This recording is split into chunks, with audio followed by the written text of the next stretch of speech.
Dear brothers and sisters, ఈ సృష్టి యొక్క నిర్మాణ కారకుడు దేవుడు ఒక్కడే ఉంటాడు. ఎందుకంటే బ్రదర్స్,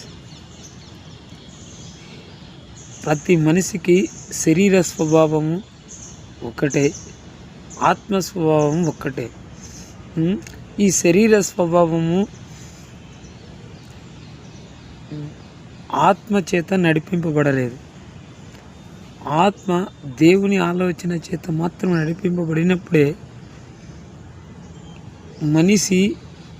మనిషిగా జీవించగలుగుతాడు.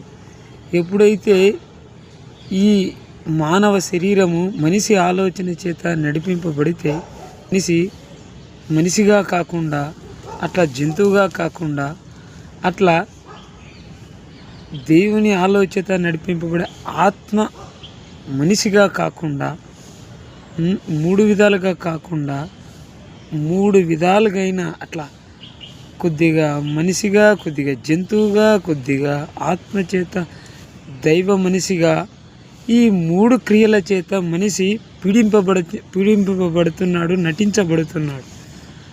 కానీ తాను ఏమిటి, ఈ మూడు క్రియలు ఏమిటి, నేను మనిషినే, నేను జంతువునే, లేకపోతే దేవుని చేత దైవ భక్తున్నే అన్ని మూడు క్రియల చేత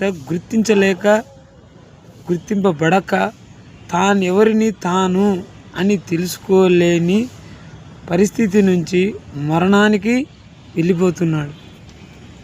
కావున మనిషి తెలుసుకోవాల్సినది ఏంటంటే, ఈ మనిషి శరీర జన్మ నుంచి ఆత్మ మనిషిగా, ఆత్మ దేవుని ఆలోచన చేత నడిపింపబడినప్పుడు ఈ ఆత్మకు విలువ.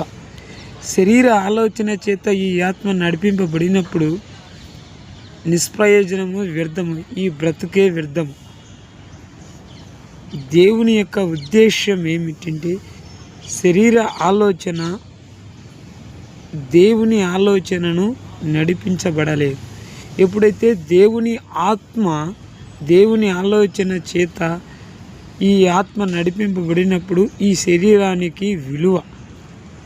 దేవుని ఆలోచనలు మనిషి ఆలోచనలుగా రూపాంతరం చెందాలి.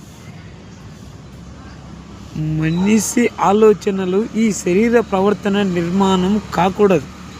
అప్పుడు మన జన్మకు నిష్ప్రయోజనం. శరీర ఆలోచన చేత మనిషి నడిపించినప్పుడు మనిషి యొక్క జన్మ వ్యర్థము, మరణము వ్యర్థము. సో ఎప్పటికైనా మనము మనిషి ఆలోచన